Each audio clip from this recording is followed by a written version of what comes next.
2019 में हमको 27.84 इतने वोट मिले थे। इस बार हमारे वोट बहुत थोड़े घटे हैं। बीजेपी की मैं बात कर रहा हूं, बीजेपी को 27.84 थे, इस बार 26.17, यानी 1.25 या 1.5% वोट ये केवल हमारे कम हुए हैं। और उसमें हमारी सीटें 23 से सीधे 9 पर आई है। और वहीं अगर हम कांग्रेस का विचार करें तो कांग्रेस को 2019 में 16.41 वोट थे और एक सीट मिली थी। 16.41 से इस बार उनका प्रतिशत हो गया 17, यानी ½ % बढ़ा और उनकी सीटें 13 हुई है। तो अगर हम लोग कुल मिलाकर ये सारी चीजें देखें तो मैं ऐसा कह सकता हूं कि भारतीय जनता पार्टी को और एनडीए को या महायुति को लोगों ने अच्छे वोट दिए हैं, लेकिन पॉलिटिकल अर्थमेटिक इस प्रकार का रहा कि हमारे खिलाफ के वोट ये बड़े पैमाने पर कंसोलिडेट हुए। और इसका परिणाम मैं अगर बीजेपी का विचार करूं तो हमारी 8 सीटें ऐसी है कि जो 4% से भी कम वोटों से हारी है। करीब 6 सीटें ऐसी है जिसमें 30,000 से कम मार्जिन से हम हारे हैं और 2,000 से 4,000 से 6,000 से हारने वाली भी सीटें हमारी है। तो मुझे ऐसा लगता है कि ये जो कंसोलिडेशन है इसको हम रोक नहीं पाए।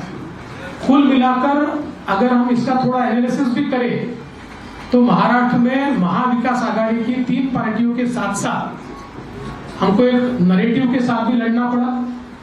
और वो नैरेटिव संविधान बदलने वाला नैरेटिव था कि जिसने एक डैमेज हमको निश्चित रूप से किया है।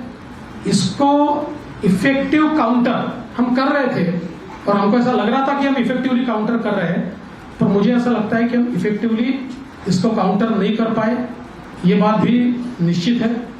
और कई कारण आज हमारी जो बैठक हुई, इस बैठक में इस हार के और कई कारण हम लोगों के ध्यान में आए, जिसमें विशेष रूप से कई जगह पर हमारे उम्मीदवारों की एंटी इनकम्बेंसी हम असेस नहीं कर पाए और उसके कारण 2 बार 3 बार के कई उम्मीदवार थे कि जिनको चुनाव के दरमियान हमारे ध्यान में आया कि इनके बारे में एक एंटी इनकम्बेंसी है। ये एक जरूर कारण रहा।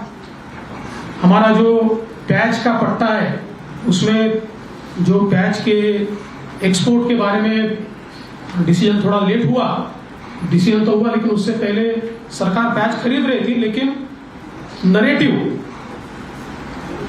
एक बड़ा उसमें तैयार हुआ जो उन सीटों पर हमारे कुछ वोटों को कम किया उसने, और उसका भी हम लोगों को प्रॉब्लम कुछ न कुछ पैमाने पर हुआ है। इसके साथ साथ सोयाबीन और कपास के बारे में मुझे ऐसा लगता है कि उसमें हम लोगों ने जो अनाउंसमेंट की थी कि जो भावांतर योजना के तहत हम किसानों को मदद करेंगे,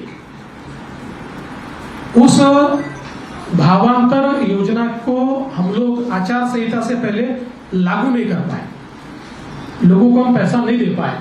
तो उसमें भी एक हम लोगों की कमी रही है। और इसके साथ साथ और भी कई कमियां हमारी हैं, जिन कमियों के ऊपर हमने विचार किया और मुझे ऐसा लगता है कि इन कारणों के चलते कुछ सीटें हमारी निश्चित रूप से कम हुई। एक हम लोग बड़ा ब्रेनस्टॉर्मिंग भी इसके ऊपर करें। अभी आज हमारे कई वरिष्ठ नेता नहीं पहुंच पाए क्योंकि कल देर रात तक काउंटिंग चली है। तो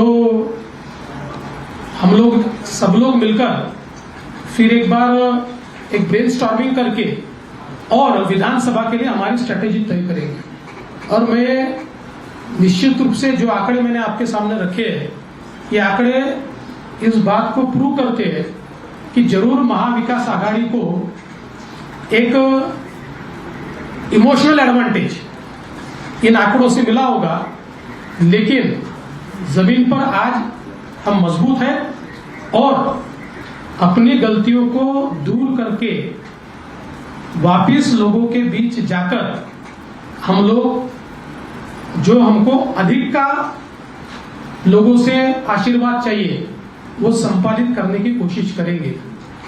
इस पूरे चुनाव में हमारे प्रदेश के अध्यक्ष बावनकुळे जी, हमारे मुंबई के अध्यक्ष आशीष शेलार जी, इन्होंने बहुत अच्छा काम किया है। मैं निश्चित रूप से उनकी प्रशंसा करता हूं। कार्यकर्ताओं ने भी जी जान से काम किया है। भारतीय जनता पार्टी के कार्यकर्ताओं ने केवल खुद की कॉन्स्टिट्यूएंसी में नहीं, शिवसेना की और एनसीपी की कॉन्स्टिट्यूएंसी में भी बहुत अच्छे से काम किया है। हाँ, ये जरूर है, और जो मैं स्पष्ट रूप से मान्य करता हूं,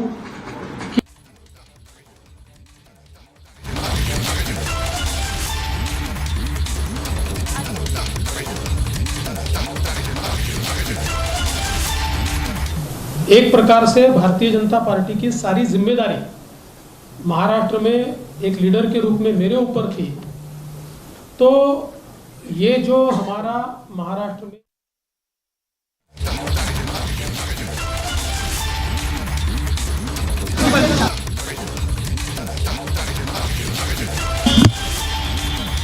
Well, in fact, that was Deputy Chief Minister of Maharashtra, Devendra Fadnavis, speaking about the performance of his party and the Mahayuti in the state of Maharashtra. Remember, this does not come across as the expectation that they've had, but also the big news now coming in. मैं इस जिम्मेदारी को स्वीकारता हूं। कहां कमियां रही है उसको पूरा करने की कोशिश करूंगा। मैं भागने वाला आदमी तो हूं नहीं, और जोरों से मैदान में उतरूंगा, और हमारी पूरी पार्टी को साथ में लेकर हम लोग वापस नई स्ट्रैटेजी तैयार करेंगे, और नई स्ट्रैटेजी तैयार करके हम लोग जनता के बीच जाएंगे। जनता का जो विश्वास है, उस विश्वास को हम लोग संपादित करेंगे।